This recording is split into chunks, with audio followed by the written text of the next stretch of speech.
ఢిల్లీలోని Indian agriculture research ఇన్స్టిట్యూట్లో ఎన్ని అధిక దిగుబడినిచ్చే, వాతావరణాన్ని తట్టుకోగల మరియు బయోఫోర్టిఫైడ్ రకాల పంటలను నరేంద్ర మోడీ విడుదల చేశారు? జవాబు 109 రకాలు. జవాబు 109. భారత ప్రెసిడెంట్ ద్రౌపది ముర్ము ఏ దేశం నుండి grand caller of the order అవార్డును పొందడం జరిగింది? జవాబు తైమర్ లెస్టే. తైమర్ లెస్టే నుండి grand caller of the order అవార్డును పొందడం జరిగింది. ఆగస్టు 11, 2024 తైమూర్ లెస్టే యొక్క అత్యున్నత పౌర గౌరవం. ఈ అవార్డు భారతదేశం మరియు లెఫ్ట్ తైమూర్ మధ్య బలమైన సంబంధాలు మరియు పరస్పర గౌరవాన్ని ప్రతిబింబిస్తుంది.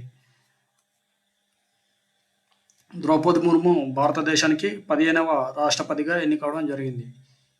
ద్రౌపది ముర్ము 2022 నుంచి పనిచేస్తున్నారు గౌరవ భారత ప్రెసిడెంట్గా. భారతదేశం యొక్క నియమించబడిన గిరిజన సంఘాల నుండి రాష్ట్రపతిగా ఎన్నికైన మొదటి వ్యక్తి ద్రౌపది ముర్ము. 1947లో భారతదేశానికి స్వాతంత్రం వచ్చిన తర్వాత రాష్ట్రపతిగా ఎన్నికైన అతి పిన్న వయస్కురాలిగా మరియు మొదటి వ్యక్తి ద్రౌపది ముర్ము. ప్రతిభా పాటిల్ తర్వాత రాష్ట్రపతిగా బాధ్యతలు చేపట్టిన రెండో మహిళ ద్రౌపది ముర్ము.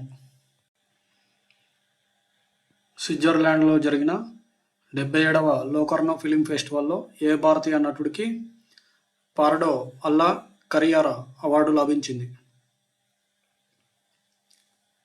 జవాబు షారుఖ్ ఖాన్. షారుఖ్ ఖాన్కి 77వ లోకర్నో ఫిలిం ఫెస్టివల్లో పార్డో అల్లా కరియారా అవార్డు లభించడం జరిగింది. అవార్డు ప్రదానోత్సవం కాన్ గ్లోబల్ సినిమాకి ఆయన చేసిన విశేష సేవలను గుర్తిస్తూ ఆగస్టు 10, 2024 పియాజ్జా గ్రాండేలో జరిగిన ఈ ఫంక్షన్లో అవార్డును అందుకోవడం జరిగింది. ఆగస్టు 11, 2024 కాన్ సినిమా గ్రాండ్ రెక్స్లో బహిరంగ సంభాషణలో నిమగ్నమయ్యారు. విపరీతమైన డిమాండ్ కారణంగా అతిపెద్ద వేదికకు మార్చబడింది మరియు ప్రపంచవ్యాప్తంగా అభిమానుల కోసం ప్రత్యక్ష ప్రసారం చేయబడింది. గ్లోబల్ సినిమాపై తనదైన ముద్ర వేసిన కాన్ ప్రతిభావంతమైన ప్రదర్శనలను గౌరవించేందుకు ఆగస్టు 10న ప్రత్యేక ప్రదర్శన జరిగింది. ప్రసంగం. అవార్డు వేడుకలో కాన్ ప్రసంగం వైరల్ అయ్యింది. అక్కడ ఉన్న ప్రేక్షకులను తన కృతజ్ఞతలు మరియు ట్రేడ్మార్క్ హాస్యాన్ని చూపించడం జరిగింది. గరుడ ఏరోస్పేస్ అనే కంపెనీ ఒక భారతీయ డ్రోన్ టెక్నాలజీ కంపెనీ. ఇటీవల ఈ కంపెనీ ఏ దేశానికి తన కార్యకలాపాలను విస్తరించింది? జవాబు శ్రీలంక. శ్రీలంక దేశానికి గరుడ ఏరోస్పేస్ కంపెనీ డ్రోన్ టెక్నాలజీకి సంబంధించిన కార్యకలాపాలను అక్కడ మొదలుపెట్టడం జరిగింది. అమెజాన్ వెబ్ సర్వీసెస్ AWS భారతదేశంలోని ఏ నగరంలో తన డాటా సెంటర్ కార్యకలాపాలను విస్తరిస్తుంది? జవాబు హైదరాబాద్. హైదరాబాద్లో Amazon web services company data centre కార్యకలాపాలను విస్తరిస్తుంది. భారతదేశం AI మరియు MLను ప్రారంభించిన సేవల కోసం కొత్త హైపర్ స్కేల్ డేటా సెంటర్ను జోడించే యోచనలో ఉంది. భారతదేశంలోని దాని క్లౌడ్ సేవలను పెంచడానికి మరియు దేశం యొక్క డిజిటల్ ఆర్థిక వ్యవస్థ మద్దతు ఇవ్వడానికి AWS యొక్క వ్యూహంలో ఈ విస్తరణ ఒక భాగం. గ్రామీణ ఫిన్టెక్ కంపెనీ అయిన Jai Kisan non banking financial company Kushal finnovative capital private లిమిటెడ్లో మెజారిటీ వాటాను పొందేందుకు ఏ ప్రభుత్వ అధికారం నుండి ఆమోదం పొందింది? జవాబు ఆర్బీఐ నుండి Jai Kisan company Kushal finnovation capital private లిమిటెడ్ని కొనుగోలు చేయడానికి మెజారిటీ వాటాను కొనుగోలు చేయడానికి ఆమోదం పొందింది. ఆర్బీఐ ఆమోదం ఆగస్టు 13, 2024 ఇవ్వడం జరిగింది. సముపార్జన. జై కిసాన్ ఒక ఎన్బిఎఫ్సి కంపెనీ అయిన కుషాల్ ఫిన్నోవేషన్ క్యాపిటల్ ప్రైవేట్ లిమిటెడ్లో మెజారిటీ వాటాను కొనుగోలు చేసింది. జై కిసాన్ గ్రామీణ వ్యాపారులకు అనుకూలమైన ఆర్థిక ఉత్పత్తులను మరియు అందిస్తుంది. జై కిసాన్ యొక్క భాగస్వాములను బలోపేతం చేస్తుంది మరియు ఆర్థిక చేరికలను ప్రోత్సహిస్తుంది. జై కిసాన్ 2022 నాటికి 85.4 మిలియన్ల నిధులను సేకరించడం జరిగింది. టర్కీలో ఒక రాతి క్యాలెండర్ గుర్తించబడింది. ఇది ఎన్ని సంవత్సరాల కాలం నాటిది? ఆన్సర్ 13,000 సంవత్సరాల కాలం నాటిది. టర్కీలోని ఒక రాతి క్యాలెండర్ గుర్తించబడింది. అది ఎన్ని వేల సంవత్సరాల నాటి కాలానిది అంటే 13,000 సంవత్సరాల కాలం నాటిది. జాతీయ సంస్థాగత ర్యాంకింగ్ ఫ్రేమ్వర్క్ NIRF ర్యాంకింగ్స్లో 2024లో ఏ భారతీయ IIT మొదటి స్థానంలో నిలిచింది? జవాబు మద్రాస్. NIRF ర్యాంకింగ్స్లో 2024లో మొదటి స్థానంలో నిలవడం జరిగింది. ఓవరాల్ మరియు ఇంజనీరింగ్ కేటగిరీలు IIT మద్రాస్ మొత్తం మరియు ఇంజనీరింగ్ విభాగాల్లో నెంబర్ 1 స్థానాన్ని నిలుపుకుంది. NIRF ర్యాంకింగ్లు భారతదేశంలోని ఉన్నత విద్యా సంస్థలను వివిధ ప్రమాణాల ఆధారంగా అంచనా వేసి ర్యాంకింగ్ ఇవ్వడం జరుగుతుంది.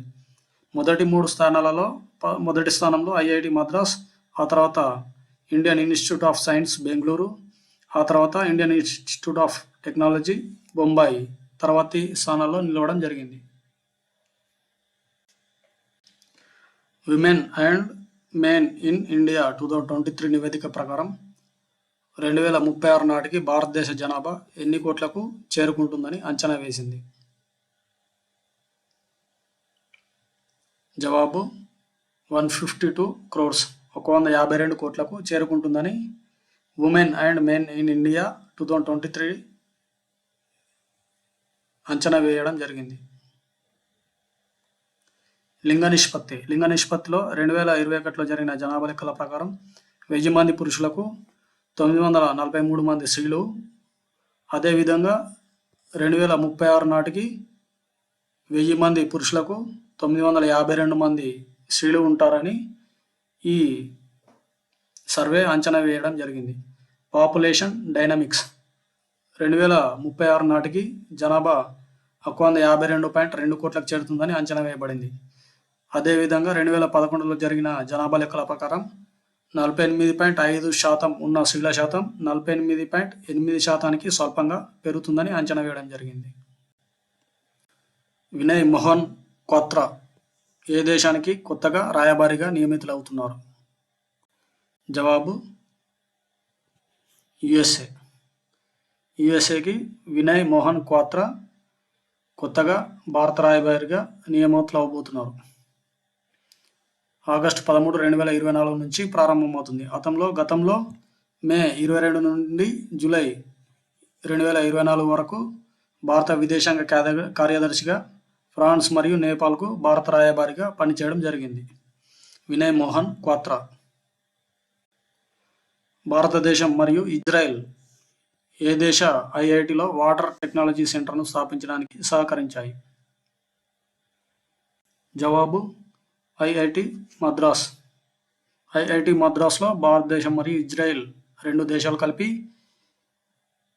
వాటర్ టెక్నాలజీ సెంటర్ను స్థాపించడానికి ముందుకు రావడం జరిగింది. ఇజ్రాయెల్. లలిత్ నటరాజ్ CEOగా BIMను కొత్త అనుబంధ సంస్థగా NPCI హైర్ చేసింది. గతంలో అతను ఏ బ్యాంకు సీనియర్ ఎగ్జిక్యూటివ్గా పనిచేయడం జరిగింది? Answer IDFC first bank. IDFC first బ్యాంక్కి ఇంతకుముందు లలిత్ నటరాజన్ పనిచేయడం జరిగింది సీనియర్ ఎగ్జిక్యూటివ్గా. ప్రస్తుతం BIM CEOగా నియమితులవ్వడం జరిగింది. National payment corporation of India దేశంలోని డిజిటల్ లావాదేవీల కోసం పెరుగుతున్న డిమాండ్ను పరిష్కరించడానికి, ఆర్థిక చేరికను ప్రోత్సహించడానికి UPI ఆధారిత చెల్లింపులు అప్లికేషన్ BIM ఇంటర్ఫేస్ ఫర్ మనీని ప్రత్యేక అనుబంధ సంస్థగా చేస్తున్నట్లు రిటైల్ చెల్లింపు సంఘం తెలిపింది. IDFC ఫస్ట్ బ్యాంక్లో మాజీ సీనియర్ ఎగ్జిక్యూటివ్గా లలిత్ నటరాజన్ పనిచేయడం జరిగింది. NPFCI BIM సర్వీసెస్ లిమిటెడ్లో అనే కొత్త అనుబంధ సంస్థకు చీఫ్ ఎగ్జిక్యూటివ్ ఆఫీసర్గా ఈయనను లలిత్ నటరాజన్ను నియమించడం జరిగింది. సచిన్ టెండూల్కర్ మాజీ స్విగ్గీ ఎగ్జిక్యూటివ్లు కార్తీక్ గురుమూర్తి మరియు కరణ్ అరోరాతో ఏ పేరుతో కొత్త స్పోర్ట్స్ అథ్లెటర్ బ్రాండ్ను ప్రారంభించడం జరిగింది?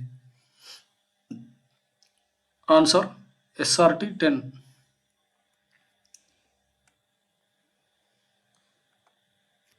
నైక్ మరియు అడిడాస్ వంటి గ్లోబల్ బ్రాండ్లకు పోటీగా స్థానికంగా తయారు చేయబడిన సరసమైన ఉత్పత్తులను అందించడం ఈ బ్రాండ్ యొక్క ముఖ్య లక్ష్యం. టెండూల్కర్ ఉత్పత్తి అభివృద్ధిలో పాల్గొంటాడు మరియు బ్రాండ్ మొదట క్రికెట్ మరియు బ్యాడ్మింటన్కు సంబంధించిన ఉత్పత్తులపై దృష్టి పెడుతుంది. మను భాకర్ ఒలింపిక్ షూటర్ థమ్సప్తో ఒప్పందం చేసుకున్నారు. ఆమె ఎండార్స్మెంట్ ఫీజు ఒక్కో డీల్కి ఎన్ని కోట్లకు పెరిగింది? Answer 1.5 crores. 1.5 కోట్లకు మను భాకర్ థమ్సప్తో ఒప్పందం చేసుకున్నారు. 2024 ప్యారిస్లో జరిగిన సమ్మర్ ఒలింపిక్స్లో 2 కాంస్య పథకాలను మను భాకర్ గెలుచుకోవడం జరిగింది. భారత నుండి ఏదైనా ఒలింపిక్స్లో పథకం సాధించిన తొలి మహిళా షూటర్గా అవతరించారు మరియు 2022 ఆసియా క్రీడల్లో మహిళల 25 మీటర్ల పిస్టల్ టీమ్ ఈవెంట్లో స్వర్ణం సాధించడం జరిగింది. అలాగే 2018లో జరిగిన కామన్వెల్త్లో మహిళల 10 మీటర్ల ఎయిర్ పిస్టల్ ఈవెంట్లో కూడా స్వర్ణం గెలుచుకున్నారు.